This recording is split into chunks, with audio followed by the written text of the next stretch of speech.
जब हम चुमा मांगेनी ना वहाँ के चॉकलेट धरावेनी और ना तो शाम के चोटी पर से गो अंडा लेके आवेनी ए सखी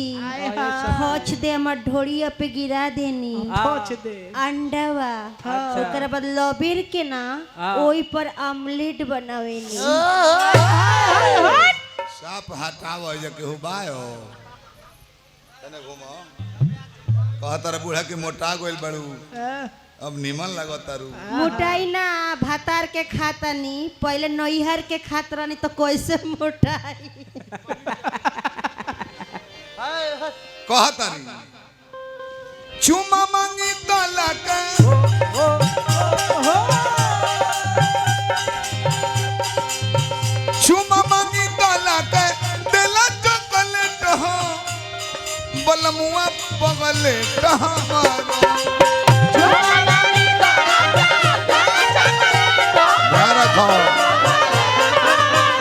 चुमा मांगी तला के दिला चॉकलेट हो बलमुआ पगलेट हमारो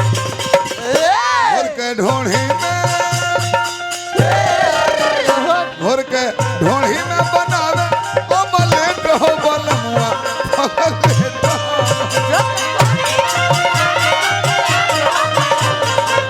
घर के ढोढ़ी में हो बलमुआ पगलेट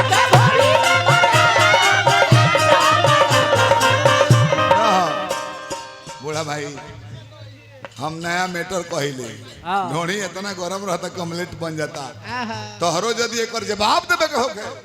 एक जवाब हम तरह से बताए तनी हरा हम ढोड़ी में ऑमलेट बनैनी हम तोहर लगे एक जवाब बा देब तो तू कच्चा अंडा ले ली हो ढोड़ी में फोड़ के नहीं डाले के लो घर के ढोड़ी में बनावे ऑमलेट हो बलमुआ पगलेट हमारो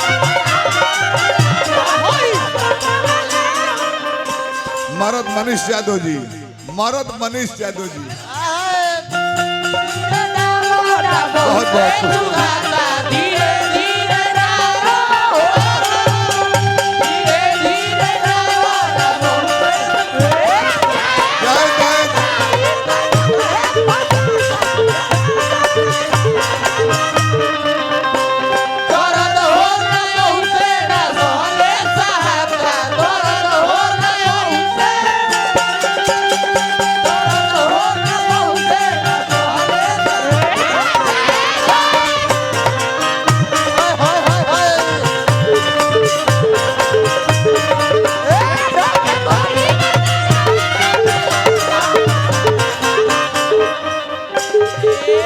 अश्लील हरकत ना करिले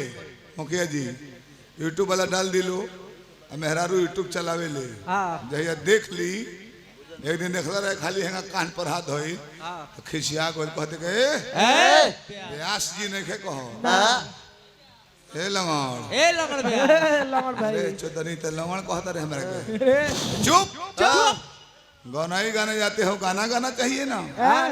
और तुम नचनिया को पकड़ के ऐसे ऐसे करते हो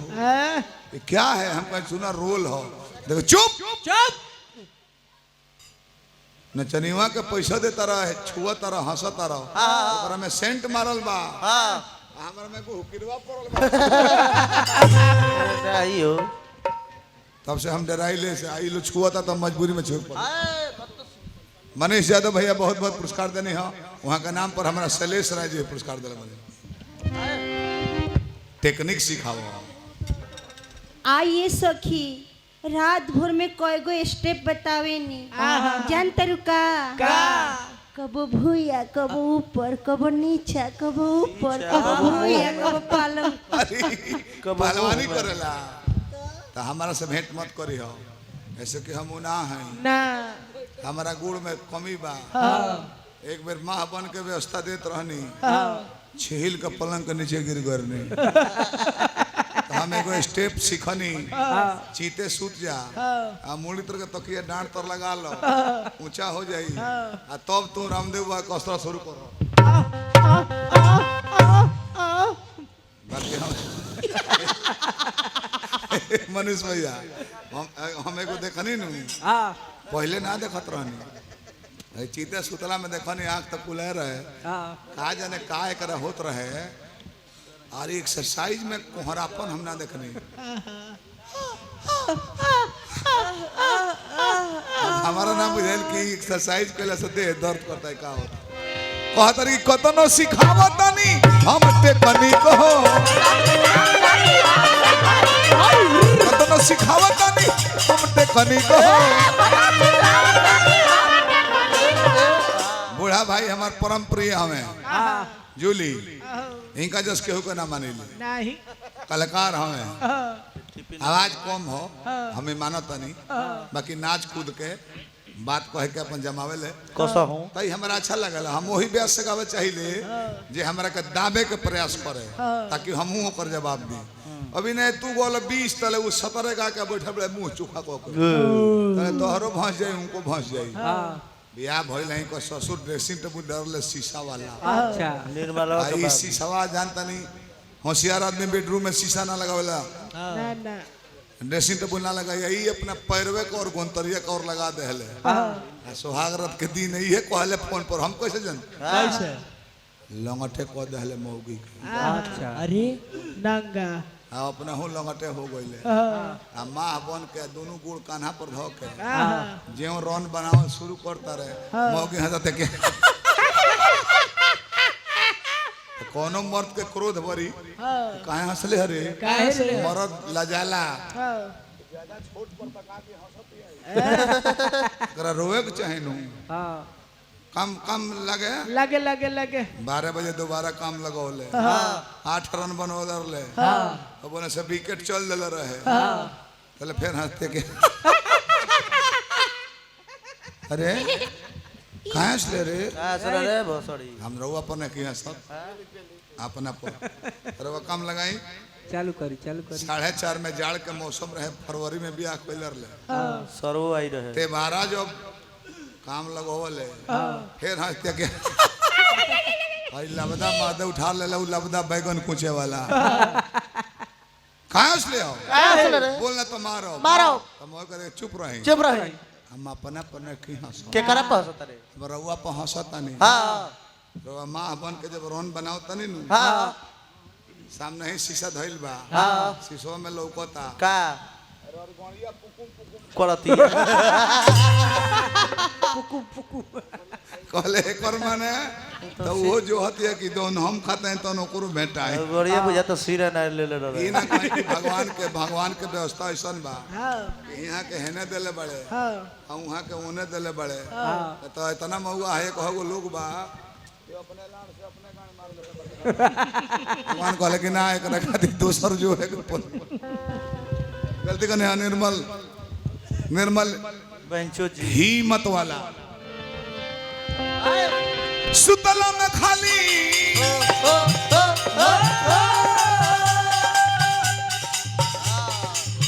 सुतला में खाली सुबह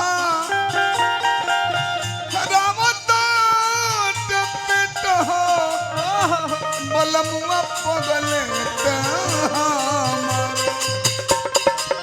सुतला में खाली सुबह रमत पेट हो बलमुआ पगले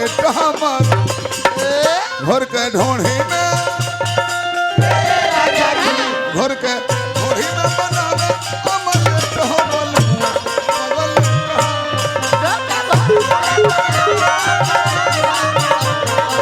घर के ढोढ़ी में बनावे अमल हो बलमुआ पगले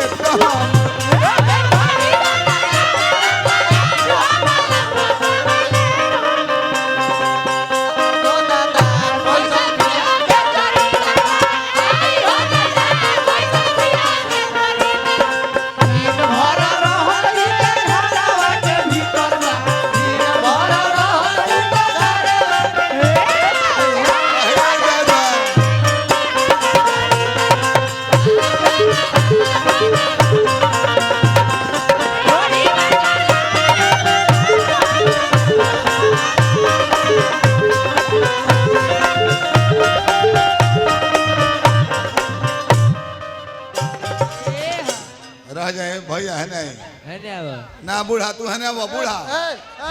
ए बूढ़ा ना ना है ना वो अरे वो अब रोल करे के ए, मुखिया जी 50 रुपया सलेश राय जी दिले बनी हां रुको हम तारा के देता नहीं का फ्री में इनको ढोणी चटलो हमारा शुगर भइल बा 100 दे हमार लड़वा चाट हमरो लाण चाट दे अब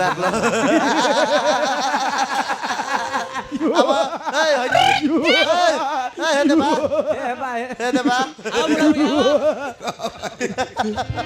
तरी प्यास के आ बुढ़ा भैया आवा खोलल बा सुनी ना बोली ना है जे ना चाटत रहनी ना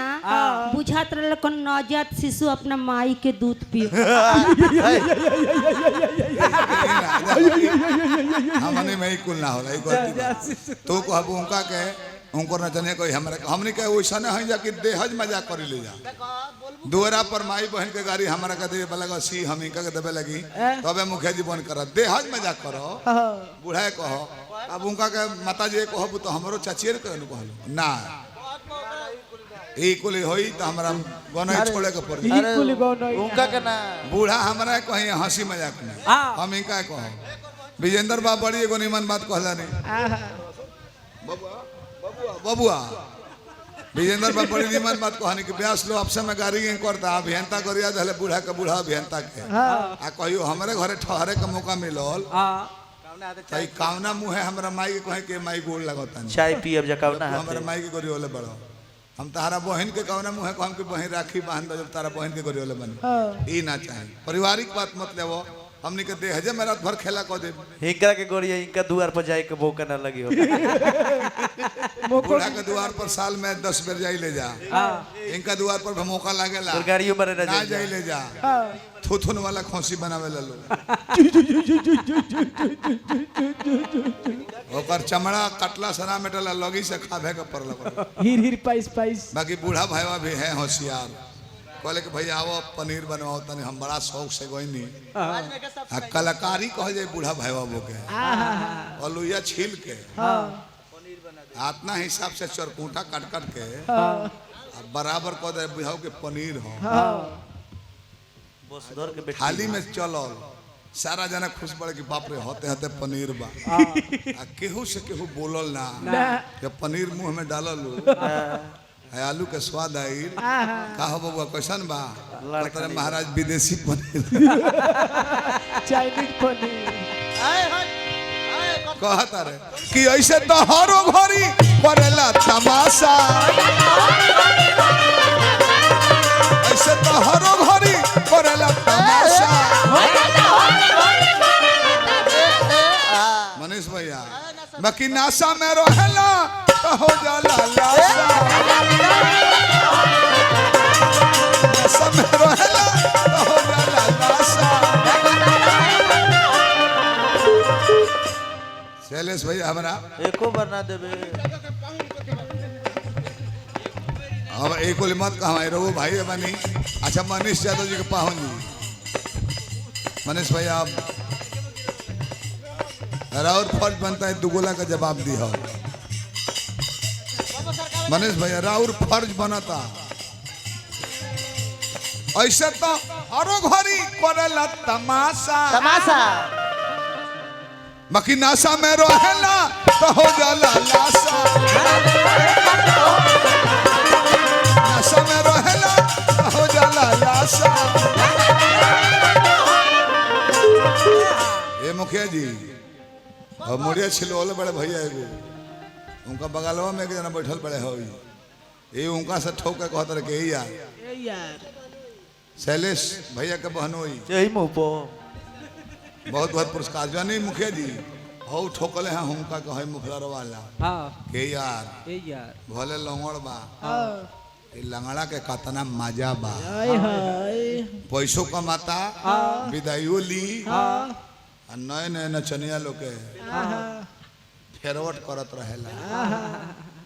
के नचनिया मार्केट में हजी हमार नाथ धोवल हो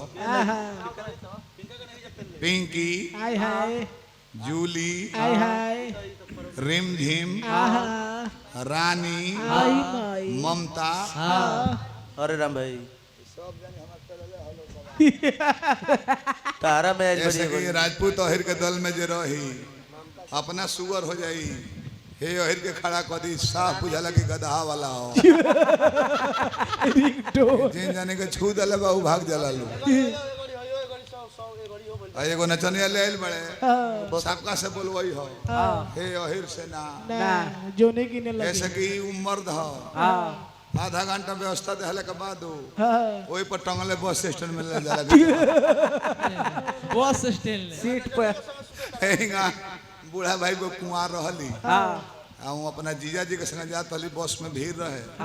तो बसवा में बूढ़ा भाई के साढ़ू पड़ गए उहो मरदे हो गोदिया में बूढ़ा वो पड़ गई अचके में बूढ़ा वो के आँख खुलता क्या कंडक्टर कंडक्टर ड्राइवर से बोलो गाड़ी धीरे चलाने को का है बहुत गचकी लग रहा है हाँ तो कंडक्टरवा कहता कि आधा घंटा से बस रोकल बिया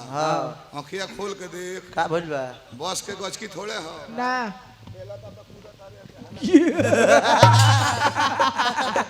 देखो खोलो इनका घर के लोग के मारा गचकी दूसरा जगह से मारता ले जंतर की बस से कूदता है नचनिया के संग सुता तारे घर के लोग का कर हां भाई तो ई बात काहे कहत हाँ? का ऊ बात मत कह जन हम पहले कहले होई घर के नया कमी होगा तू जरा तरह की तार मार्केट कम होता का नचनिया के संग सुता तारे तो सुनो संग दिल एकरा नहीं खे अकील हो सुनो संग दिल एकरा नहीं खे अकील हो एगो यार बिंद खाली बाड़े बुझ दिल हो एगो यार बिंद खाली बाड़े बुझ दिल हो कब सर कमे नहीं साड़ी का पलट हो बलमुआ पगले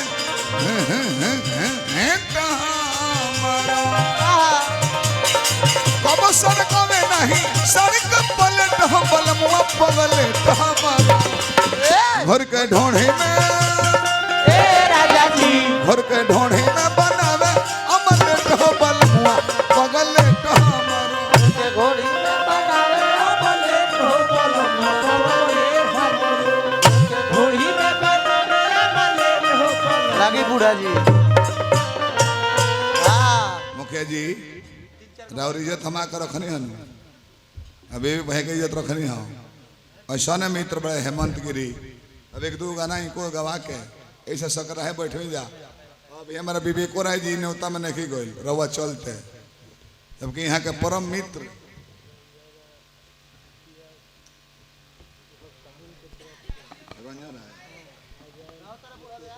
रंजन राय जी